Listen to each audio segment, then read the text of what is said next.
This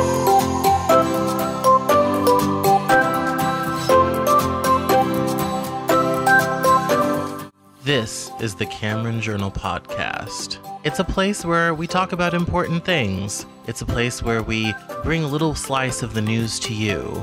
And it's a place where we do important things, have important conversations. It's also things that I like to talk about. My name is Cameron Cowan, and this is the Cameron Journal Podcast.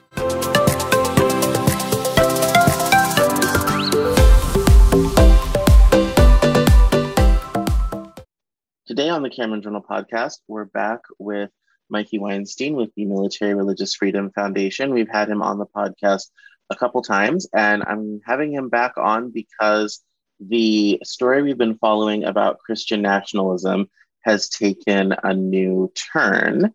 In the last several days, General Michael Flynn, who was pardoned by Trump for various and sundry crimes, decided to say out loud that not only do we need to be one nation under God, we need to be one nation under God and all the same religion, which is not so good if you're not Christian, not evangelical, or no religion at all, which is the growing fastest religion in this country. So this also kind of corresponds right with a new organization that MRFF has found out about, who is saying the quiet part out loud, from what we covered last year. So we're bringing on our expert to talk about this because this is probably the biggest national security threat we're facing as Americans today. So let's find out what is going on and what we can do about it. So welcome, Mr. Weinstein, to the Cameron Journal Podcast.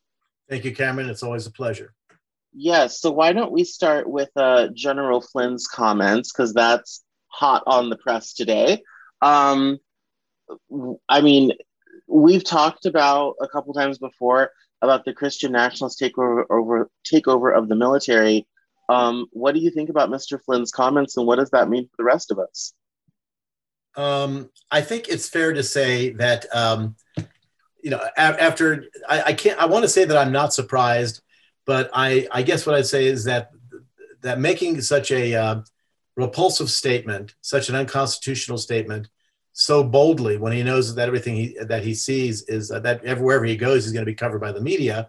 I think it's a combination of willful stupidity, but at the same time, not really so. But by that, Cameron, I mean, his idea is to monetize martyrdom. The same thing with people like Steve Bannon or anybody else.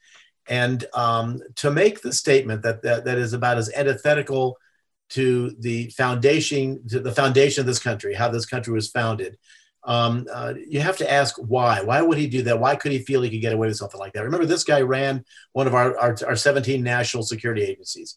He was the national security advisor for Trump. He's a convicted felon. But to say that we need to be one nation under God by itself is actually unconstitutional. That's not at all true. But then to go to the next step and say that it has to be one religion under God. And I'm kind of going to go out on a limb here and tell you that I don't think he was referring to Shintoism or Taoism or Hinduism or Islam or Buddhism or Judaism. You know, he's talking about Christianity, and not just any Christianity, because there's thousands of denominations, but this concept of dominionist or reconstructionist nationalist Christianity. And the fact that, we decided we were just getting bombarded with this. So we decided to come out because while many Americans have heard of this, this cretin, this seditious traitor, Michael Flynn, many don't know that he has a brother who's a 4-star general. They both went to ROTC at the University of Rhode Island. His brother, Charles Flynn, is the commander of the entire United States Army in the Pacific. That's a big swath, Cameron, of our armed forces.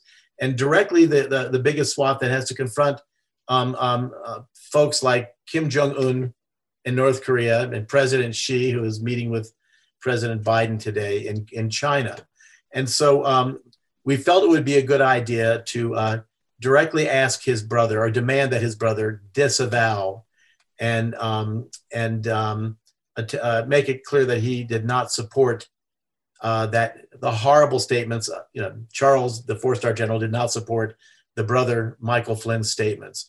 And in so doing, we also reminded, because there's not just that. In the last 72 hours, we've had 26 Navy SEALs, Cameron, and some related explosive ordnance EOD personnel and other related military special ops folks file a lawsuit against President Biden, alleging that their religious freedom rights have been violated because they have to get the COVID shots. We've also had what's called the TAG, the Adjutant General in the state of Oklahoma, which has 52 counties, all of which I believe are red, make it clear that he will also disavow the president's orders through the Pentagon and Lloyd Austin, the Defense Department Secretary, to make sure that all of the guardsmen are likewise, inoculated and vaccinated against the COVID-19 virus. So you start connecting these dots, and you look at the fact that so many school children today go in school buses to and from schools and pass lawns with large signs out there saying "fuck Joe Biden," or the attempt to disguise that by saying "let's go Brandon," thank you NASCAR. This country is a powder keg, more than in my lifetime. I'm 66 years old, and I think you can make an argument it goes back even further, maybe ever in the history of this country. And so it was a big thing when Flynn made that statement Saturday night that we need to be one nation under God and only one religion when it comes to being under God. Yes, and I think it's important to mention the fact, because most people do not know this, the words "under God" were not added to the Pledge of Allegiance till 1959. It is, and you can see on film newsreels of children reciting the pledge without that phrase from the 30s and 40s.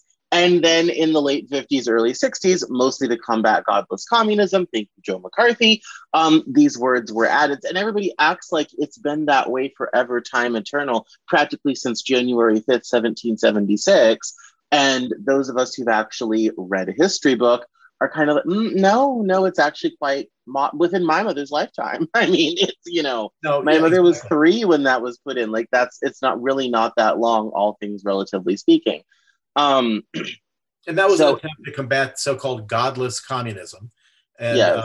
And before then, the motto of this country, of course, was "E pluribus unum," out of many, one. That was the whole concept that the constitutional founding framers had, was they'd seen religious and hysteria and tyranny and oppression in Europe, where so often men of the cloth had been men in political power. They looked at Cromwell in England. They could look at the Salem witch trials, and they said, "We're not going to do that here." They were about as specific as they could possibly be. And yet we've come to a day and age in this country now where to be able to have honorable service as a citizen for any position, whether or not you want to be a high school teacher, a middle school teacher, one of my kids teaches public middle school social studies, you better be very, very careful about things like talking about suicide prevention, or teaching the concept that maybe the great migration from the South to the North wasn't because of the Industrial Revolution, but because there were 4,000 black people that were lynched in the South. We're very, very careful about using the term critical race theory, which has a lot of syllables in it. So a lot of Christian nationalists can't go much beyond 2 or 3, and they don't understand that. And so that's part of the problem with this entire conversation. I remember the first time we spoke for 2.5 hours. And I said, well, the Constitution, Congress shall make no law respecting a religion or prohibiting the free exercise thereof.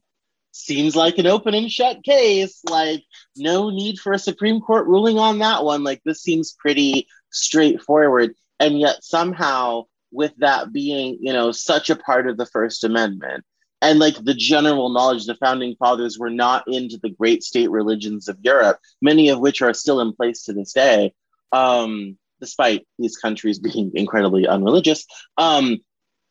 They wanted to avoid exactly what General Flynn and all these people are proposing. And remember, so exactly. Where's the intellectual? What I don't understand is, where's the intellectual disconnect of these people who clutch the Constitution like it's a piece of flotsam off the Titanic, and not reading what they're actually clutching?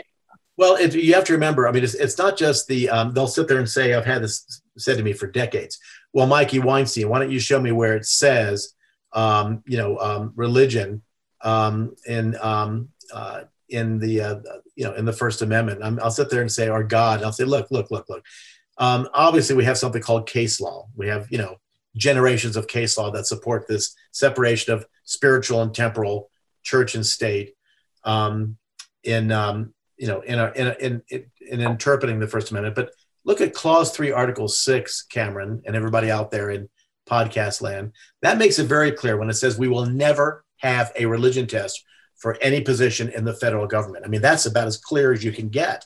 So a lot of these people, I think they've done scientific experiments, double-blind studies that show if you tell somebody that today is Monday and they say, no, it's Saturday, you can give them a boatload of evidence showing that today is actually Monday, not Saturday.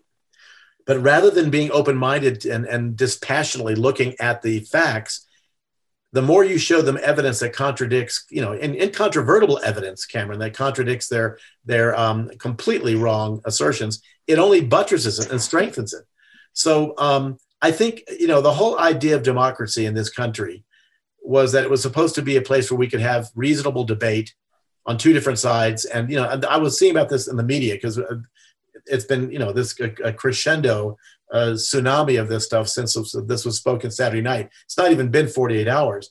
And I was watching one commentator talk about this, indicating that this country was designed so that we could have reasonable debate.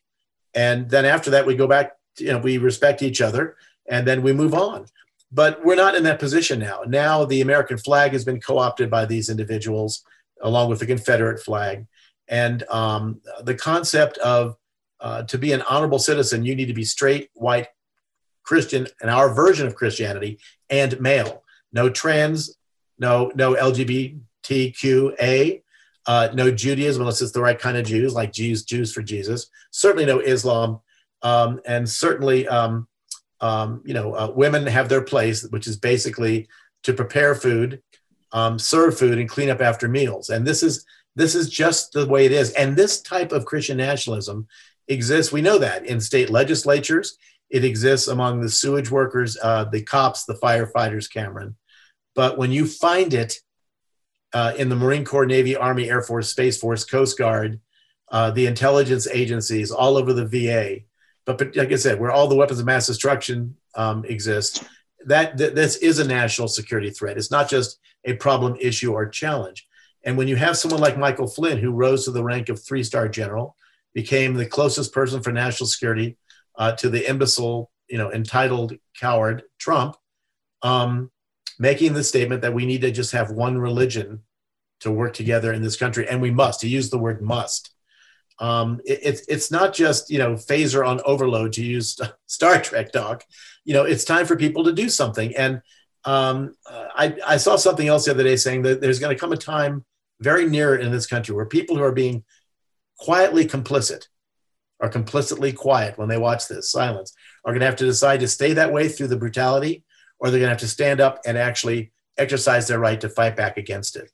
And rapidly, this time is coming where if you want to go bowling, you want to go on a picnic, or you just want to, take your kids to Cub Scouts or go watch a movie, you're not going to be able to do that because the fabric of our society is being torn asunder while we watch. And I'm not sure how to fix it. But we do have a constitution in this country. And as you said before, whether people read it a particular way, it's just like reading the Bible, though. That can be interpreted, thousands of different ways. So we do have a judiciary whose job it is to interpret that. But here's the sad thing about this situation, though. It's not like this is interpreting the civil rights protections of the Reconstruction Amendments. Right. This is not trying to untangle voting rights protections between the states getting to control elections and all this sort of thing. Right. This is not nearly that level of complicated. This one's pretty straightforward. And that's the thing. I think the thing about this whole thing, ever since I found out about it and first started talking and interacting with you, it's like this one is so simple and so straightforward.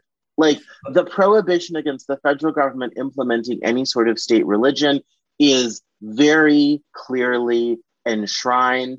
And to just talk about this from a conservative perspective, former Republican here, the founders' intention was that way. It's in the Constitution that way. Over and over and over again, across 250 years of American history, Supreme Court justices, many of whom held deeply held religious beliefs, have said over and over and over again, thou shalt not do this. And now all of a sudden we have a not insignificant portion of people who are saying, well, we should do that, but we want it to be our religion and our thing. And I think what a lot of people, I don't necessarily understand. I think a lot of other people don't understand exactly what their motivation is behind this. I mean, they live in a country where their religion and their practices are put up with, are tolerated, are dealt with, all this type of thing. In most European countries, they would never have the freedoms that they have to say homeschool their children or all this type of thing. It doesn't exist to most of the rest of the world. So what I don't understand is what is their motivation to make their religion the only game in town and then to reshuffle society according to their crazy values. Because honestly, I'm ready to call the Taliban and be like, do you want to offload some people? Like, gather everyone together that doesn't want to live under you and we'll bring them here. And then all the evangelicals, you can have all of them and you guys can figure out how conservatively you want to live. Like, let's just start getting some air flights going back and forth, just trading people, because this is nuts.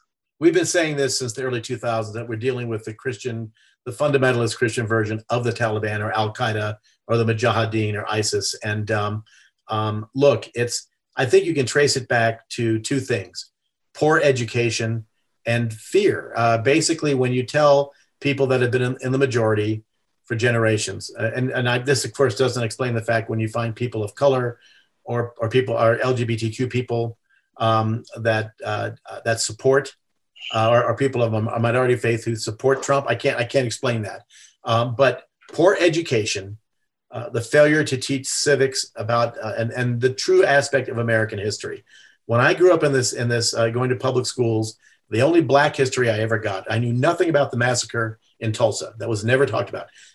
Two things: George Washington Carver, this great scientist who developed a million things to do with the peanut, and a guy named Crispus Attucks, who was Black, who was killed at the Boston Massacre in Boston.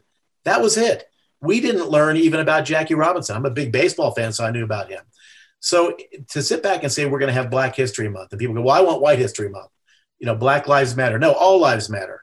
We can talk about it as much as we want, but as I said before, there's no replacement for a poor education or an education that's been tainted one way. I remember being forced to sing Christmas carols in public schools here in New Mexico.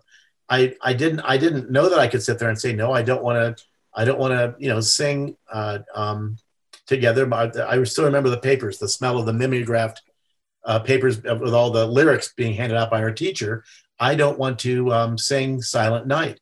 My third grade teacher, who at the time I loved, spent the whole year teaching us about Pilgrim's Progress, one of the great works of Western literature, but it was all about a Christian who's carrying a cross on his back, going through all of these adventures.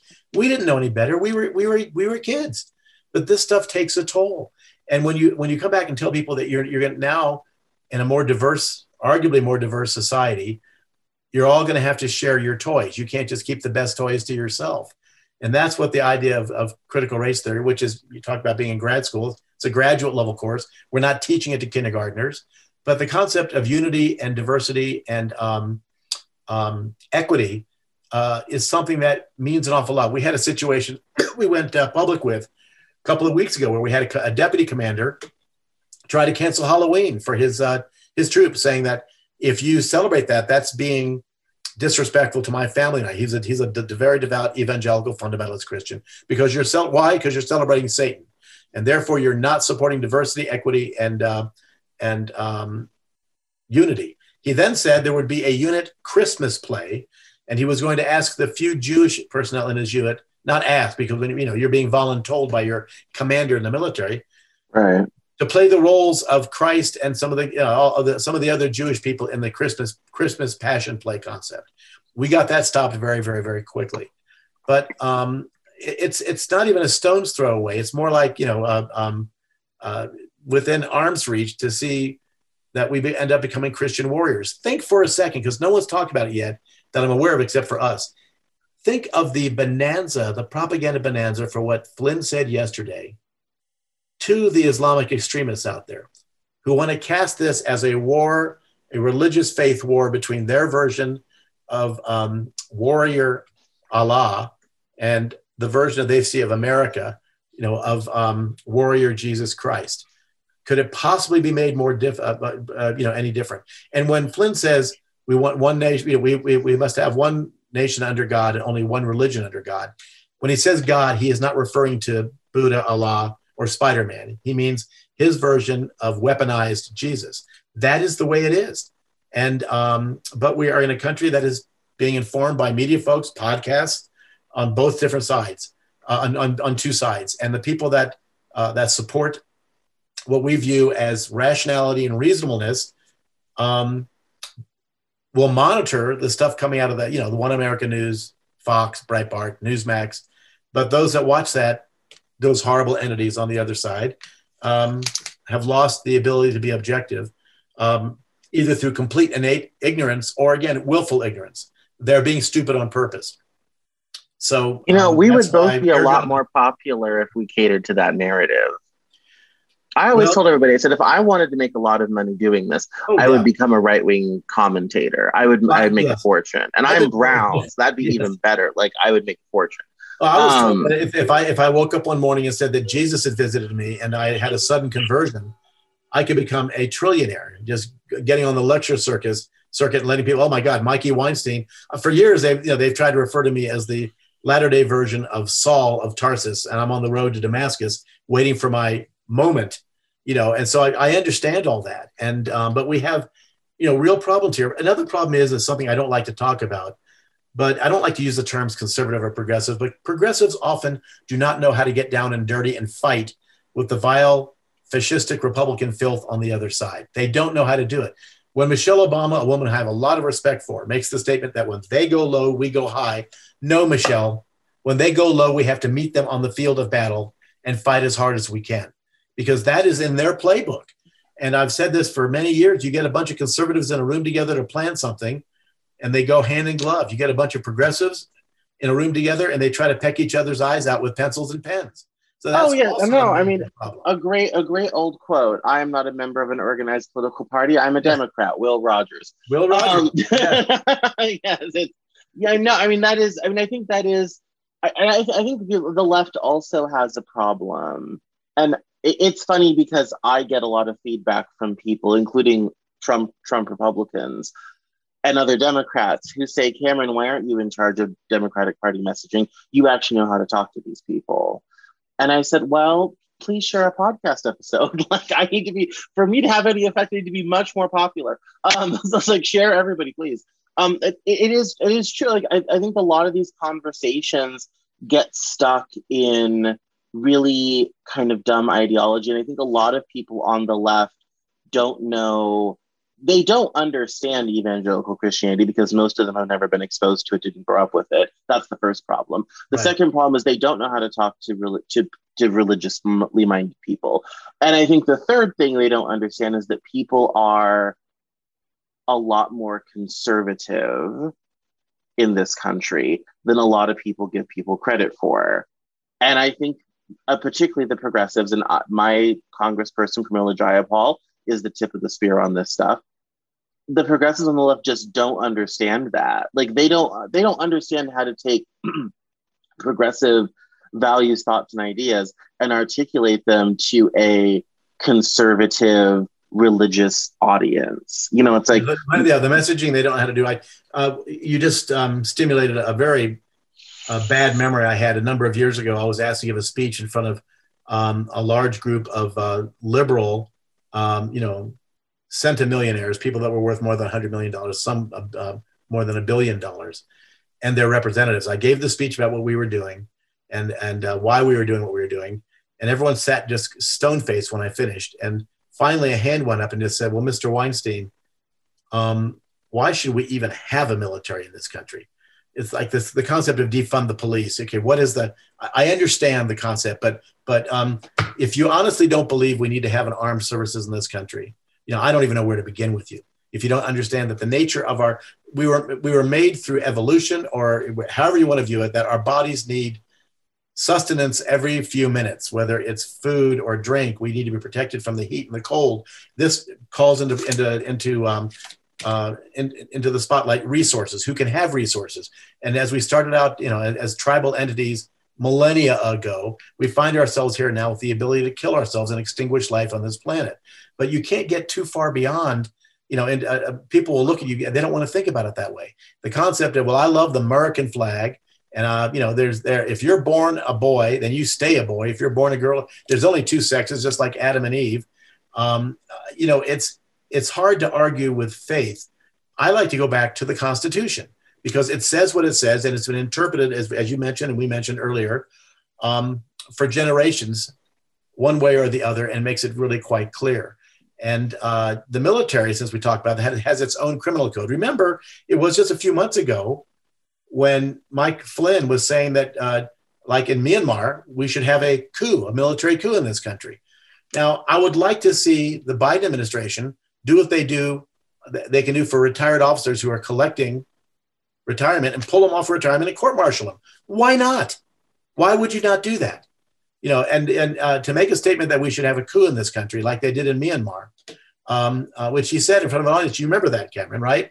Tie this into, we need to have one religion. Or Steve Bannon saying, when we win, when we sweep the midterms, which could very easily happen in 11 and a half months, and then in 24, when Trump comes back or we take it over again, he used the term, we've learned from last time, we're going to put shock troops into the agencies. I've been in the agencies. I was at the White House. I've been in the military. That means they're going to put Schedule C political appointees in there that will not tolerate anything other than their way.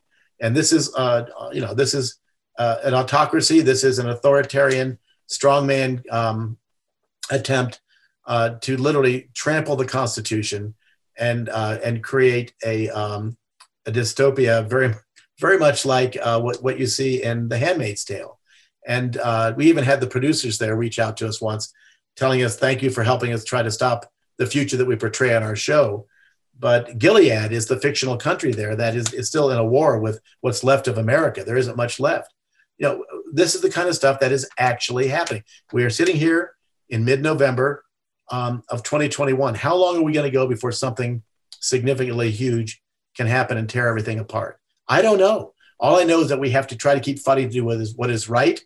And the rule of law has to prevail. We have a system in this country. But if the system itself, remember, we have 1 million Trump judges out there. And the judge that is taking a look at Bannon now is a Trump-appointed judge. Do they have the ability to be impartial? I don't know. And in the military, we have its own separate criminal code, which is the Uniform Code of Military Justice, because the Supreme Court ruled in 1974 that First Amendment rights, including for those 26 Navy SEALs and a few others that have sued President Biden and the Adjutant General in Oklahoma, that your rights of a First Amendment expression are going to be severely curtailed because the compelling governmental interest in our military is to ensure that it is as lethal as possible. And that means we have to buttress good order, morale, discipline, unit cohesion, mission accomplishment, listen carefully, the health and safety of the troops. If you can't order members of the military to get this shot, and by the way, they get several other dozen shots just as a matter of course. But this time they're saying, no, there are dead baby fetus parts in this COVID thing.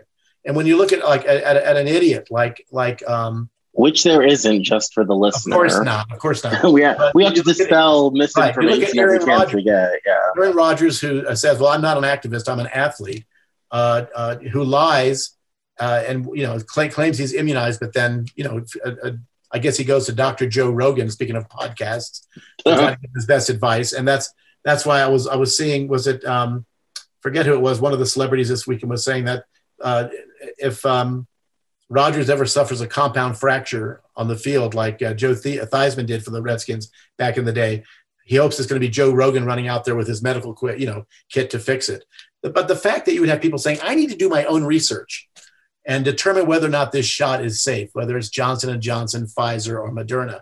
Imagine going to the dentist and says you need to do a root canal. You go, well, you know what? Let me do the research on that and see if there's not some sort of fairy dust or some sort of special drink I can take that we'd normally give to goats to make sure that when they're on the goat farm, they don't have allergies. Maybe I don't really need that root canal. Now, why is this happening? It's happening because the maniacs, the right-wing maniacs, believe that COVID doesn't exist.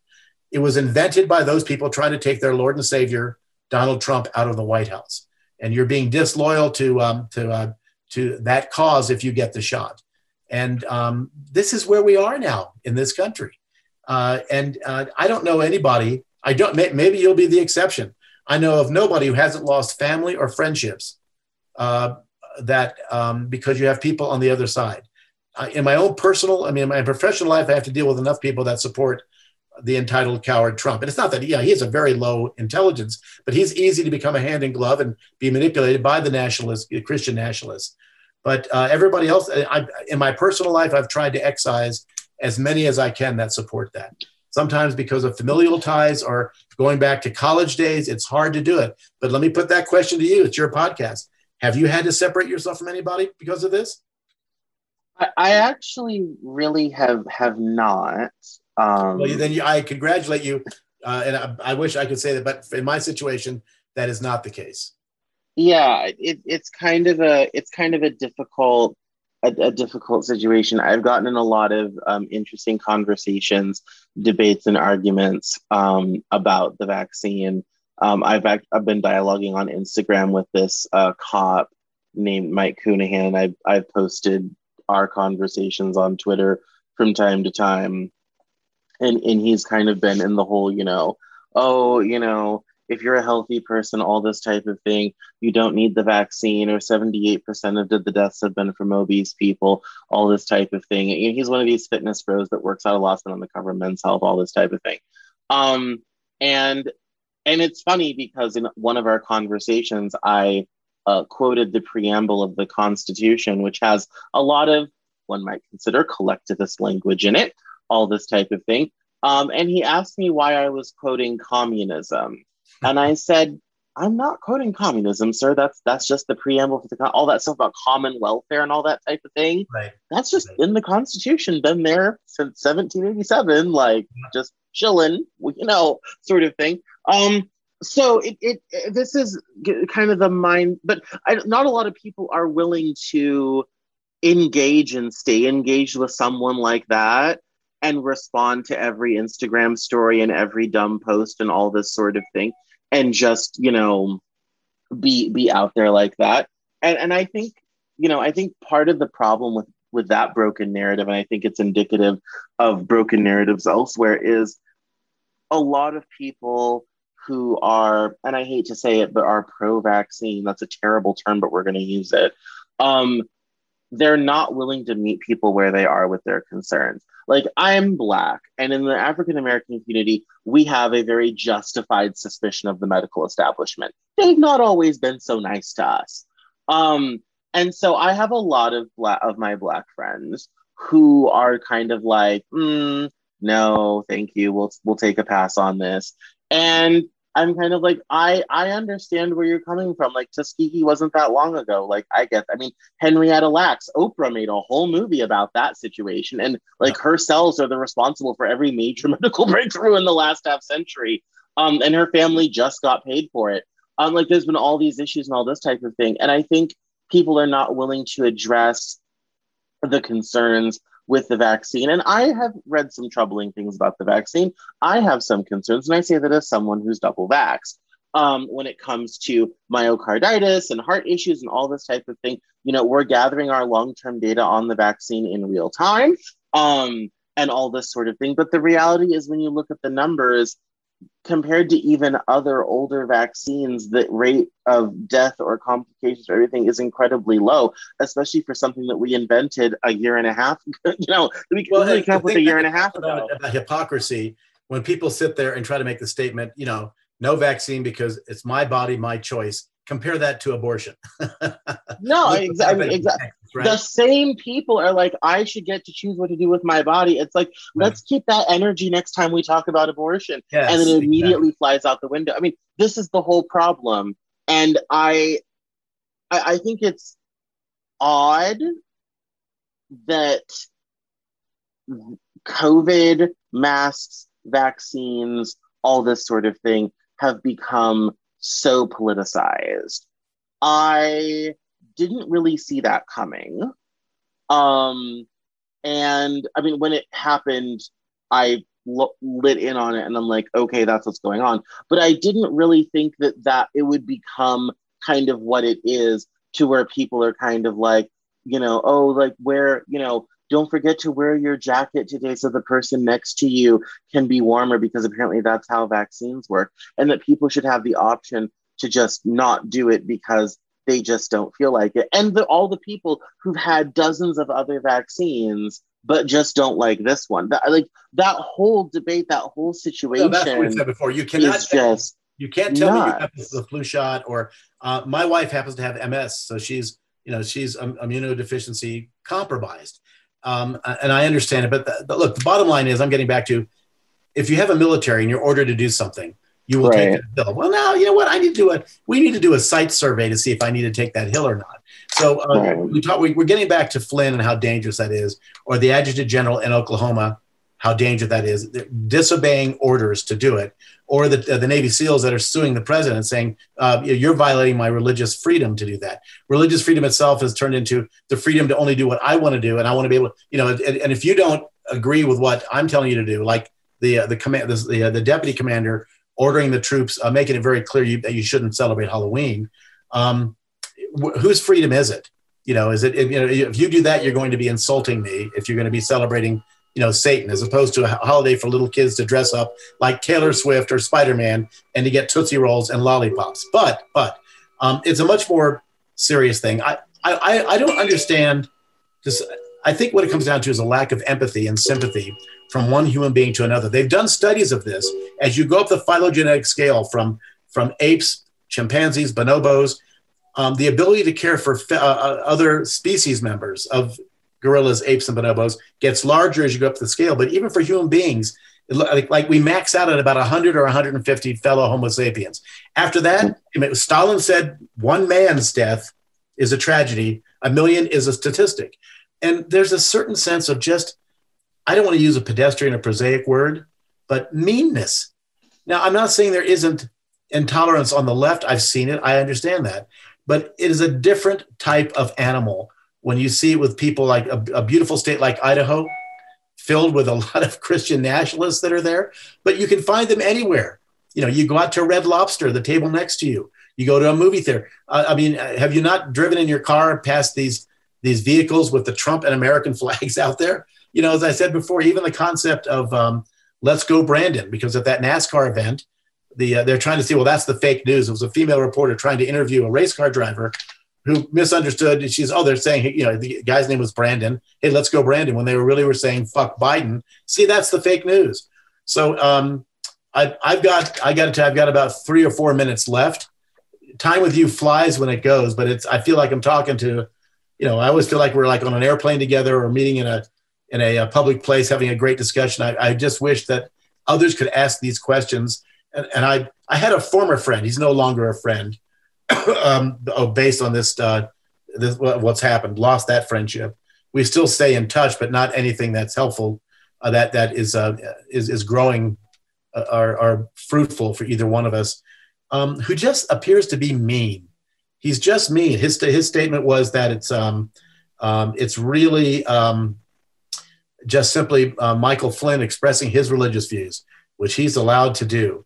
And so that's something that's just very, very, very difficult for me to deal with. And I don't want to have any sort of relationship with somebody like that. I get enough of it on my professional side. But I see a meanness, a willful ignorance, and a complete and a feeling of villainy on the other side, that you're part of that great attempt that doesn't believe that this election was stolen. My God, Trump paid dispassionate people, actually, if they were dispassionate at all, his own people to go into Arizona and recount. And Biden ends up with another 385 votes. Yeah, I and mean, every seriously. time they do these recounts, he just loses more. You think he'd stop out of embarrassment, but before you have to go, let's talk about this new organization, Stars. Some Yes. new group of old white men, pardon, present company excluded, old white men have gotten together to try to enforce their views on the rest of us. What are they up to, and Well, how do yes, we? it's supposed to stand for stand against racism and radicalism in the services.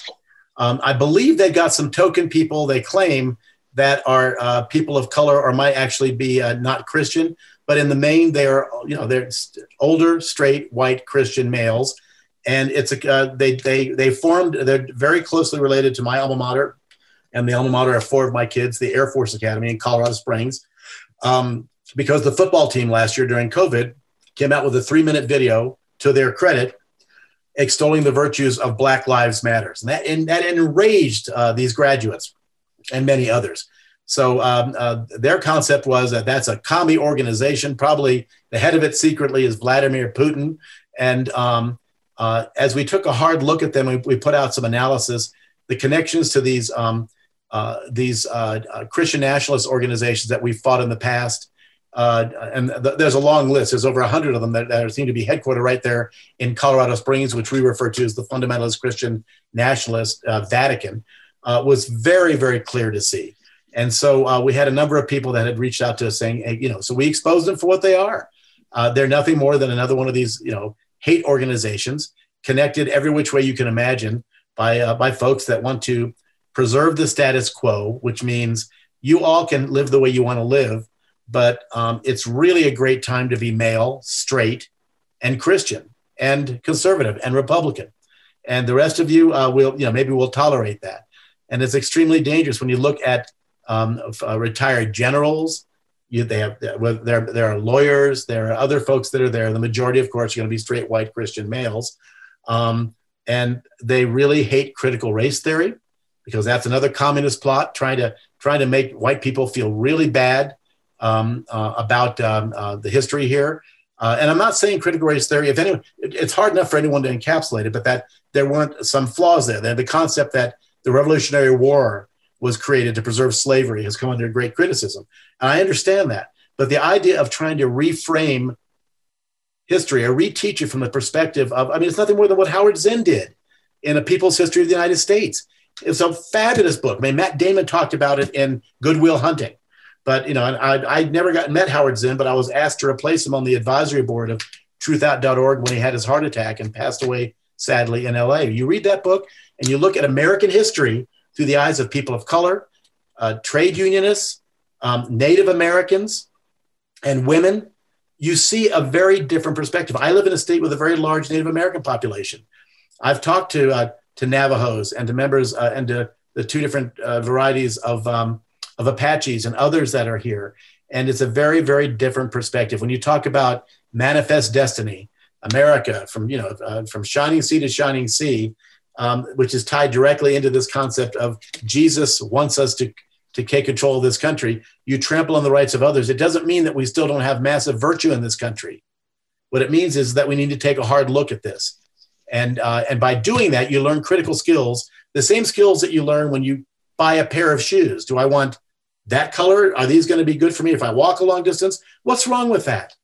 What's wrong with that? So STARS is another organization of the same group of people trying to advocate that movements like Black Lives Matters and critical race theory, which is everywhere, is going to destroy our social structure. And in a way, they're right. It's going to reframe it from the perspective of let's take a good hard look at history here. And it does matter that the constitutional founding framers were slave owners. It does matter that women couldn't vote. It does matter that slaves were considered 3/5 of a human being.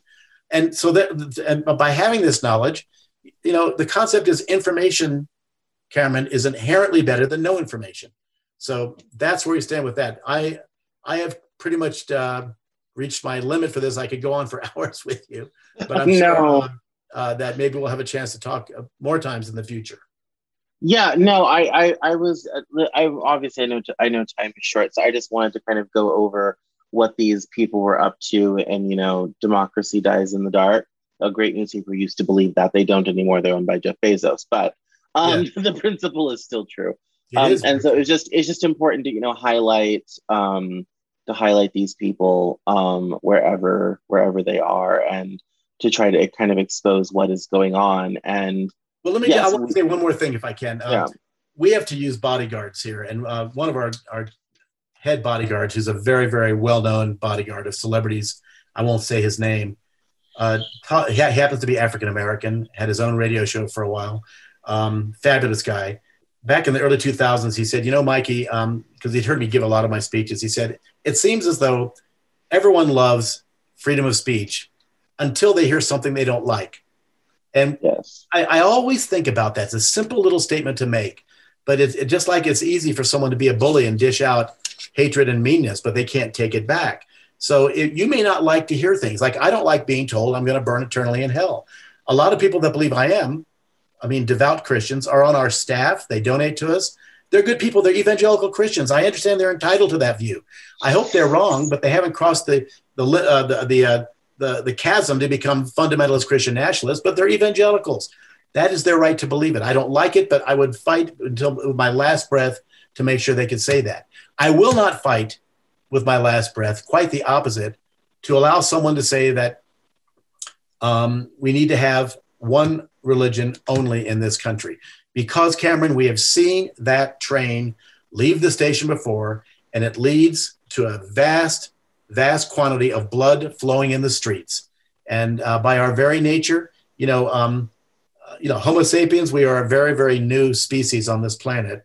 And the concept of civilization is quite newer, very, very new. And so the idea of America, this wonderful experiment of democracy, has a lot of growing pains in it. And so we're not perfect yet. We are like toddlers. Our species barely has been on this planet. And the idea of civilization, without kowtowing to a monarch or a king or a strong man or something like that, is still very new. We need to be able to protect it very carefully. Remember what Dr. Ben Franklin said. I always say this at the end of my speeches. When he emerged from the Constitutional Convention, he was the rock star of his day, and he was surrounded by his fellow Americans saying, Dr. Franklin, what type of government have you bequeathed us? Remember, his statement was, a republic with the warning, if you can keep it. So what I'm asking everyone, please help me and the Military Religious Freedom Foundation and Cameron and others keep this republic. That's it. Excellent. Well, on that cheery note, we'll let you go. Links will be in the description on how people can reach out to you. And thank you for coming on the Cameron Journal podcast.